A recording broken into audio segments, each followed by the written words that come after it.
STAKK Nation, welcome back to the channel. Champions. Today we're going to be diving into a topic that continues to rock the world of cryptocurrency. The digital space as we know it has suffered from billions of dollars worth of hacks, massive losses of bitcoins and other altcoins from centralized exchanges since 2009. You see, this is going to be a story of heist, digital thieves or bad actors, as we have dubbed them since the beginning of time. But before we dive into this, let's take a quick step back and understand where this all stems from. Where did all this cryptocurrency madness begin? You see, back in 2009, after the release of Bitcoin, there's been an explosion of copycats creating the same things, which at this point seems to be a platform of extortion in some ways. While some might win, no doubt, and while it probably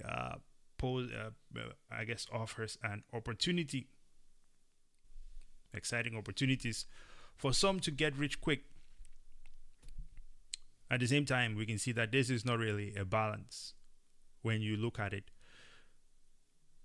against the amount of hacks that have been happening from the beginning of this what would we call it? This field, this emerging sector. Economy, innovation. Exactly. So, while these cryptocurrencies clearly have been providing some exciting opportunities, we see that these nefarious actors over the years have managed to execute some absolutely astonishing heist. And they continue to do so. We can begin with the infamous Mt. Gox hack in 2014. Where over 850,000 bitcoins were stolen. We could say those bitcoins ultimately were stolen by a certain governing body that claims to be wanting to give those coins back. But as far as I can remember, those coins were never given back. Yep. 850,000 bitcoins. Imagine. Yeah. That's a lot. It's almost a million. Yeah. There was a point in time when they said, we're going to be giving these bitcoins back to the victims. I remember this. We covered this maybe a couple years ago. Yep. But it was used as FUD to drive the market down. Yep. This should give you an idea of the sinister individuals we're dealing with. And of course, we don't even need to mention this one. We'll just take a moment of silence for the BitConnect! Yes. Bitfinex. BitConnect. 120,000 bitcoins stolen there. Yep. Right? Yep. Well, where do we find ourselves today? You see, currently, Unchained did some calculations, or at least they're doing an ongoing tally of all the thefts that are happening.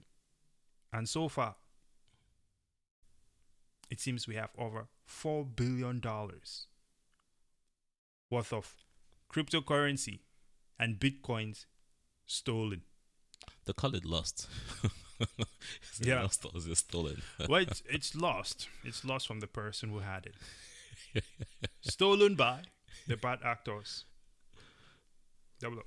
Yes, sir. Go ahead. What are your thoughts on this? No, you're killing it, man. As you can see, I'm drinking that young and successful tea this morning. Trying to get my voice back. So yeah, I'll let you do most of the talking. But yeah, that's literally the fact. It's that from day one, someone saw this innovative solution, which is Bitcoin, Right. which was designed to allow you to store your own value. But for some odd reason, people out there, which is numbers, human nature. I mean, Apple came up with the solution and somebody else got to copy Apple. Right. You know, don't mess with the Chinese. You got to make a copy of everything, you know. Or Nigerians too. Don't make a copy of everything. Yeah. So of course we have a copy of Bitcoin out there, Bitcoin Cash, Bitcoin Silver, Bitcoin Gold, Ethereum, Cardano, all the copycats. Of course. But then they now invite you to this their banking space, the exchanges where you can hopefully get rich quick, pump it up, get the price action going. Forget about innovation. Forget about storing your value. Let's just make money. Let's increase your fake value or increase your yield, just like the stock market. And then you put your money in there, you buy the so-called crypto, and poof, money gone.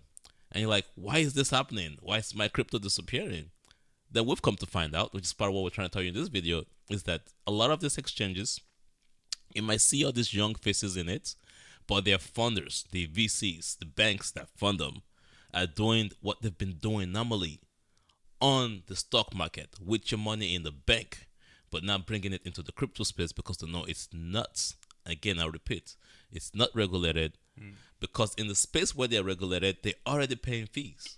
Can we show them what fees they've paid? Yeah. So what you're saying is that the banks essentially just created all these cryptocurrency coins to extort society at wide. They fund the copycat guys, the young kids, the so-called smart guys that can make a better Bitcoin. And then they create these coins, they fund them, and then they basically rug pull you. Because they've been doing the same thing in the banking space and they've been paying the fees. But in the unregulated space, in the crypto space, they don't have to pay the fees. They just steal your money and that's it. SEC ain't doing anything. Yeah. Can you see that there? $321 million in bank fees. Bank fees since the crisis. Yep. But they've made almost 1 trillion, it says. Hey, was it JP Morgan that just paid, is it $20 million in fees on Friday for not showing their papers? So they could just operate in their own way, not follow the rules, and then just pay off whoever instead of going to jail. They do that right now in the regulated banking space. But in the crypto space, they get to do it and not go to jail, not pay a fee. This is interesting. Well, I think, as we look at this here, this is really the areas where society as a whole, each person individually really needs to ask themselves if there is so much overwhelming evidence of the amount of scams that are out there. And the scammers are the people that were supposed to be the legitimate ones, helping society protect their value. The bad actors, the people engaged in this heist, right, are the same banks that are supposed to be serving the community. I think this is a conversation then that we need to be having more and more, which is really how to protect yourself online. Because you see, cybersecurity is a term that we hear it used quite a lot, but we always, we might think that this is just for for corporations. But that's not the case. It is very clear. I don't know how much society as a whole has to lose before people decide to take it upon themselves to tell themselves that we need to learn more about how to protect ourselves online. We're in a digital world, right? This is like living in the current day and say you don't know how to drive a car. But you always find yourself jumping into a car to hop onto the, how would you say? I was trying to think of a sophisticated word to call the roads and the highways. But you get my point. Highways. Yes. The national interconnected routes, if you will. Anyway, you get my point. It's if you don't know how to drive, right? But you always find yourself in a car and trying to drive with everyone else. I think you find that you have a miserable time, right? Like say, for example, we know that there are some people who slow down to get onto the highway. But the worst people. Yeah, that is problematic. Why would these people not learn how to drive? Is the problem. There is a certain level of ignorance that we must be able to wean ourselves from as a society at this point in time. And that is the ignorance of your presence online. It is extremely important. Otherwise, we'll continue to get wrecked. Like the person who tries to slow down before merging onto the highway, you're going to get wrecked by people going 70 miles an hour. Jeez. Okay. I think the same thing applies to people with money in the bank, saying that they are saving money in the bank. I think it's the same. It's actually synonymous as well. It's definitely the same. Okay. It's the mindset people need to change. Leave your money in the bank, okay? Now, here's the thing. Okay. There is no sympathy anymore for people who lose their money to these sort of things. Nobody feels bad for you. Because I've been rock pulled myself. But it was also at that point in time, I was not aware. So we've all been rock pulled. Mm-hmm. But then after we get rock pulled, we go, why is this happening? This seems unusual. And we continue to learn and investigate. This is where we find ourselves. If you think that this is not a serious problem, obviously we've shown you the total amount there, but you see how it carries on. HTX, like Double already mentioned, Money gun. these people a lot of these things are heavily invested upon by this big VCs the and banks, bankers. right? The Yep. same people that you might be trying to avoid Yep. by convincing yourself or lying to yourself that it's better to stay with the banks. But the reality is, there's also fees that go along with using the traditional banking system, and we know that is overdraft fees, maintenance fees. These are all things that really are used as a means to extort you. Mm-hmm. Because I still do not understand how charging someone an overdraft fee when they have no money is a solution to that person who is already broke. The worst is the derivatives that they create with real estate. Yes, it's all a scam. And we have people who literally went to Harvard, went to school, okay, have built their reputation on this thing. You're all looking like idiots right now because the math does not make sense and you guys do not want to wake up. Hey. This is the impact of this thing. We see HTX. This is 2023, $8 million lost Money gun. from that hack there. We see that Mixing Network, right? This was a DeFi project. Mixing Network was hashed. Decentralized finance. Yeah, decentralized finance. Right. Yeah. Well, you decentralized it, got your money taken. $2 million gone. 200 million. Well, sir. sorry, $200 million gone. $15 million gone from Fortress. Okay. CoinX, $70 million gone. Bitroot, $23 million. Stake.com, $41 million. That is 2023 only. Now we go to 2022. $200 million from Nomad Bridge. Wintermute, $160 million. $130 million from Meyer. Beanstalk, $182 million. Wormhole, $325 million. Running Network, $600 million. But there is more, which we're not going to go through. We're in a time when people are complaining about, everyone is broke. Prices are going up on everything. And we have the Federal Reserve trying to, not the Federal Reserve, but the Federal Reserve, right? Trying to push this, what is it called? When they're trying to destroy job destruction.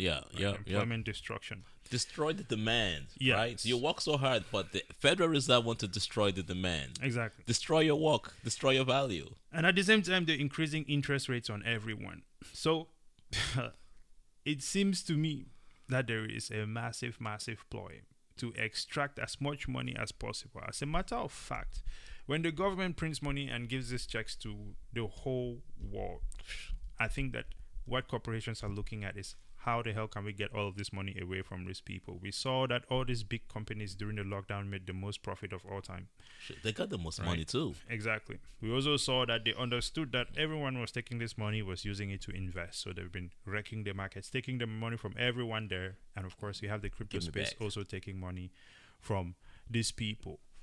Ladies and gentlemen, all the while, you could have been holding Bitcoin and not 1 cent would have been taken away from you.